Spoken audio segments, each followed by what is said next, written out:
Secara umum, tahap dalam pembuatan obat terdiri dari 5 tahap. Tahap pertama adalah pengembangan. Pada tahap ini, peneliti melihat kemungkinan-kemungkinan senyawa kimia yang sesuai bagi suatu penyakit. Tahap kedua adalah uji praklinis.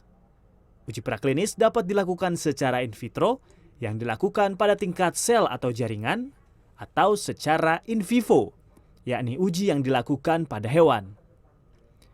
Khusus pada uji praklinis obat COVID-19 harus dilakukan di laboratorium berstandar Biosafety Lab 3.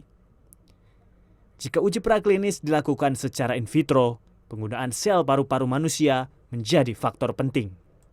Jadi kayaknya selama ini kita menggunakan sel yang keliru nih untuk screening obat. Gitu.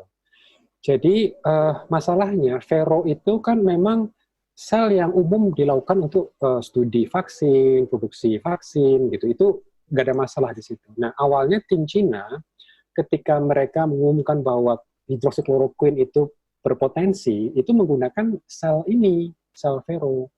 Dan ternyata ketika tim yang lain berusaha mereplikasikan dan mereka menggunakan sel yang berbeda, yaitu menggunakan sel paru manusia. Jadi kalau sel Vero itu kan bukan sel manusia, itu sel dari monyet itu, sel monkey green cells gitu.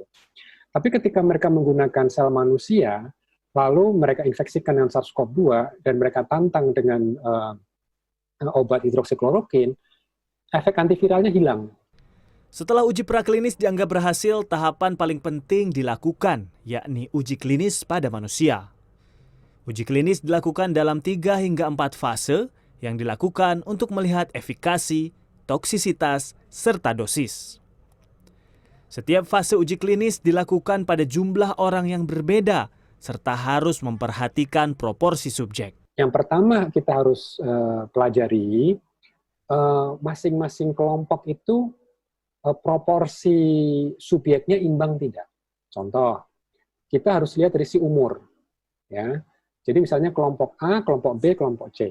Nah, 3 kelompok misalnya. Kita harus pastikan di masing-masing kelompok, rentang umur masing-masing subjek imbang tidak.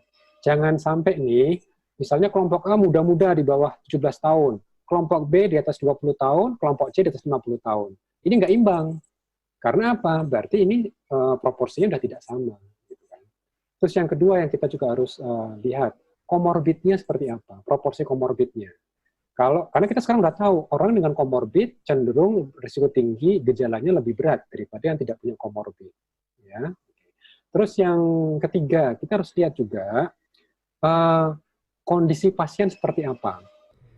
Setelah fase uji klinis dinyatakan berhasil, maka obat tersebut akan direview oleh Badan Pengawas Obat-obatan dan Makanan (BPOM). Jika BPOM menyatakan obat tersebut telah sesuai dengan standar, maka izin produksi dan izin edar akan diberikan. Terakhir, setelah obat tersebut didistribusikan kepada masyarakat, BPOM masih harus melakukan pengawasan terhadap obat tersebut untuk menjamin keamanan obat dan efektivitasnya terhadap penyakit. Angga Putra, Gregorius Bayu, Jakarta.